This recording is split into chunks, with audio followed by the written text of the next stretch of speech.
In a game with as many unique factions and mechanics as Warhammer 3, some are bound to be stronger than others, but which are the most broken and so overpowered they make their campaigns into a bit of a joke when they get pushed to the limit. Today we're counting down the top 10 most overpowered mechanics in the game, and we start with Sarkhan. Now, we're not talking about the entire demonic possession mechanic where on the campaign map you can allow him to take over, though that is pretty cool. All we're talking about here is the transformation ability Malice gets when he's in any way possessed. Yeah, one single ability is making it onto this list, but anyone that has played as or against Malice with this ability knows it's for good reason. With this ability and some levels into his fighting skills, you can get away with no army for this guy, at least no melee troops. His stats become insanely busted even before he transforms, allowing him to take down pretty much anything in melee with ease. He's also insanely hard to take out with high armor and defense, so he's going to last a long time no matter what enemies send him. He also has great abilities he can then use to further damage and disrupt nearby enemies. And just when he's getting to the end of his HP bar and he starts to break, just transform into Sarkhan and start all over again, only this time with even more boosted stats and abilities to steal life from nearby enemies, keeping him going even longer. Now, they tried to balance this by making the transformation drain his HP, but it's so minor you practically never notice it, especially since the victory screen will be popping up moments later. Resetting his HP and vigor would have been strong. Everything else on top of that is just comedically powerful.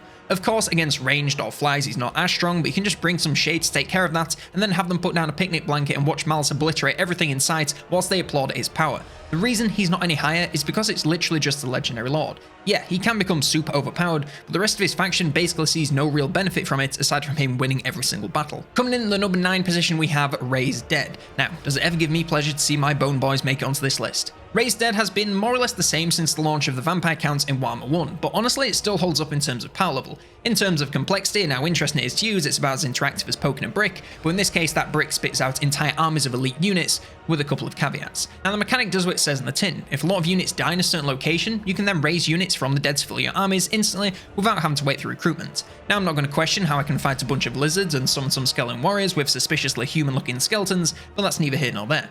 The real juicy part comes when you find a battle sites, which are these little collapsed camp-looking things on the map.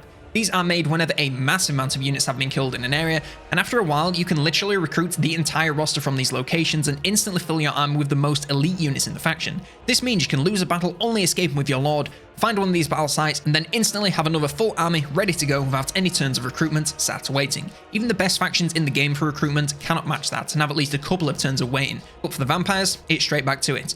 Now, you don't have any real control of the units that appear in the pool, so sometimes you can get a bit of a weird mix, but if you grab what you want and then pick up the rest via regular recruiting, you're still saving yourself a ton of time. Yes, you do have to pay for units, it's not free, but still, instant recruitment, you can't complain about that. Coming in at the number 8 position, we have Shipbuilding / the Black Arcs. This is split between the two since they essentially do the same thing with some minor differences in exactly how they work. The main part of both of these that's overpowered is the recruitment. Getting your ships to max rank and unlocking all the recruitment buildings mean you can be anywhere on the map, literally the opposite side of the planet to any of your settlements, and still have access to the full power of your roster whenever you want. Now, there are of course some limitations. For the Vampire Coast, only Legendary Lords and Admirals can build ships, so it's not like every army will have access to everything unless you're doing a lot of unit gifting. And for the Dark Elves, the Arcs can only move on water, so if you want to recruit some units and you're in the middle of the Badlands, you're straight out of luck and need to find your way to the nearest beach ASAP like the English on the one sunny day we get a year. That being said, they do offer recruitment and other effects in a large radius around them, so many more armies than just them can make use of everything. Both of these also require a ton of work to get to full power and have the whole roster at your disposal, with not only a fairly high gold cost but also growth to worry about. Even with skills and buildings making it faster, you'll still be looking at a pretty lengthy wait to unlock everything, even if you have infinite gold reserves. But when the stars align and you can make full use of them and get yourself a late game army in the middle of hostile lands, it's a pretty great feeling. Coming in at the number 7 position, we have the Changing of the Waves. This might be one of the most on-brand mechanics in the game since it really does embody the Tzeentch motto of partaking in a moderate amount of trolling. With this, you can get up to all manner of hijinks from removing the fog of war, forcing factions to go to war with each other, and breaking up alliances like you're trying to take down Regina George. But by far the most insane thing that you can do, they give you right out the gate, and that is of course transferring settlements.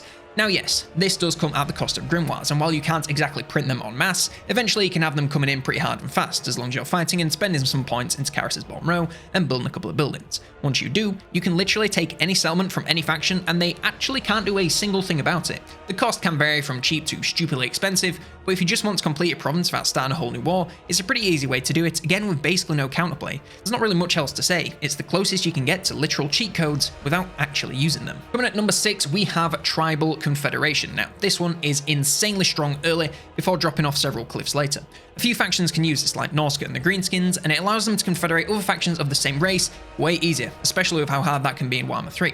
Instead of going to the effort of improving relations, making friends, attending tea parties, and all the other political activities we know and love, you simply walk up to the other faction leader, clap their cheeks in battle, and then boom, Confederation, including all their lands and armies. Early on, you should pretty much just roam around the nearby map, hunting down faction leaders for rapid expansion that basically no other faction can match. Add on the fact that most factions that use this method start in locations relatively near to others of the same race, the Badlands for the Greenskins and the Norscan Chaos Wastes for, well, Norska. And this isn't just minor factions, it works for everyone. So if you're playing as Wurzag, for example, you can dance your way through the Badlands, taking over the 4 minor factions in moments before moving to the mountains to hunt down the rest. You can find Azhag to the north, you can find Grimgor to the east, you can find everyone relatively easily, beat them once, take all their lands. Now yes, the map is a little bit bigger than it used to be, so the legendaries aren't quite as close to each other, but you can still collect them easier than basically any other faction. Now, the downside of this mechanic is that it's only useful against the same race, and once you take out everyone or they're otherwise killed off, you pretty much don't have a mechanic. That being said, if by some miracle another faction of the same race is absolutely killing it and becomes one of the late game gigapowers, nothing's stopping you from hunting down their leader and taking all their lands in an instant for the low price of one battle. The chances of this happening aren't the greatest, but still, it'd be pretty cool if it did. Anyway, worst case scenario, it's still an easy way to get rapid early expansion in a way no faction can really match. Coming up in the number 5 position, we have Rampage / just playing a Scarbrand. Now, these are basically the same thing, since the thing I'm calling Overpowered is the same for both factions. I'm of course talking about the insane movement buff these two get after winning a battle, meaning they can chain together battle wins and cover half the map in a single turn, leaving nothing but destruction in their wake.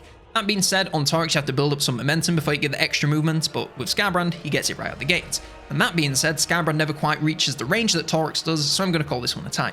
Now yes, you do have to keep winning to keep up momentum, and if you're a member of Team Auto-Resolve, you're going to burn through your units in moments. To get the absolute most out of this, you need to be manually fighting to minimize the damage you're taking and safely extend your fight chain for as long as possible.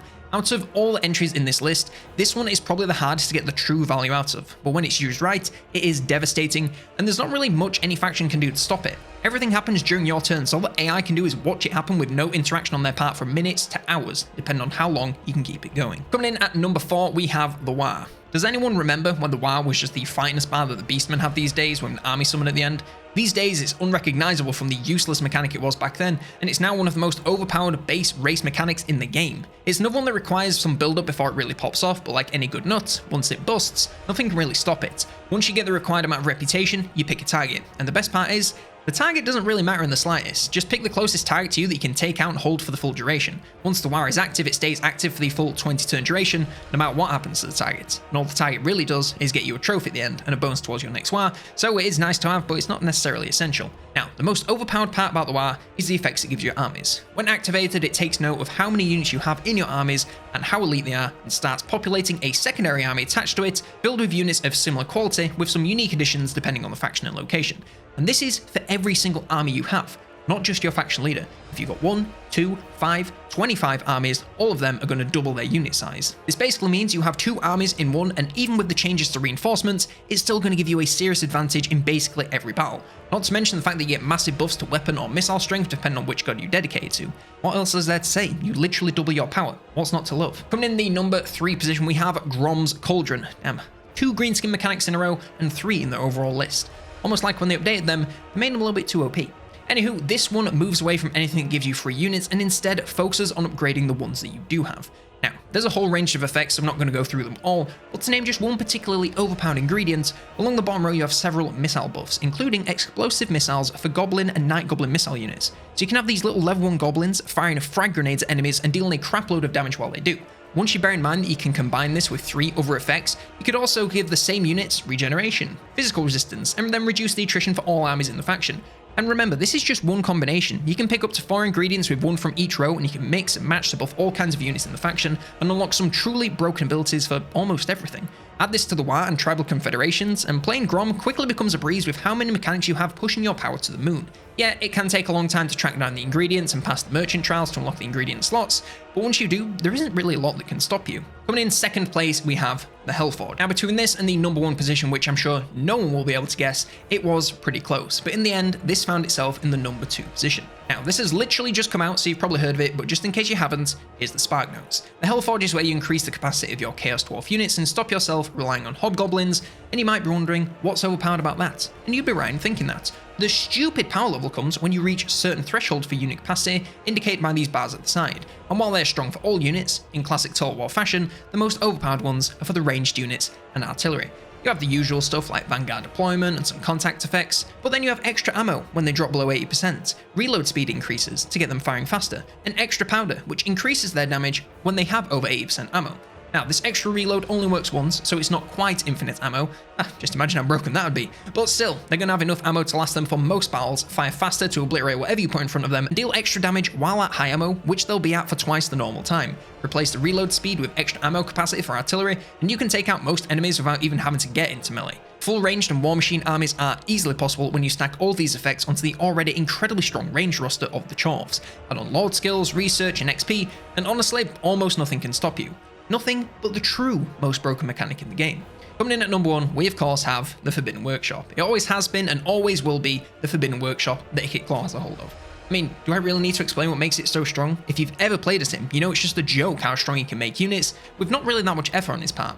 Instead of having to upgrade units to unlock effects, Ikit instead has the effects locked behind tiers of the workshop itself, which are comically easy to unlock by just playing the game normally. That being said, right out the gate, you only have the most basic upgrades, and here we find the most broken thing ever added to the game. Onboard waste compactors, here's rattling guns, infinite ammo, with no downsides. It's not a constant barrage, and sometimes they're waiting for it to come off cooldown, but still, infinite ammo on one of the strongest units in the game, on turn 1, and he starts with 2 of them. And then later on, you can increase their ammo, reload speed, and missile damage, and this is just one unit. A lot of weapons teams all have powerful buffs, Doom Wheels and Doom Flayers have entire pages, each full of powerful buffs. Alongside this, completing these pages unlocks you powerful items and units along the bottom, including items to make missile units even more powerful. And if all that wasn't enough, you can make actual nuclear bombs in the same workshop that can be used in battle to evaporate pretty much whatever you aim them at. Nukes that, you guessed it, can be further upgraded in the workshop and crafted forever provided you have the food and fuel. Now admittedly, you can't exactly print fuel. It isn't the fastest thing to get, but still, this mechanic starts out stupid strong and just gets even more broken as time goes on.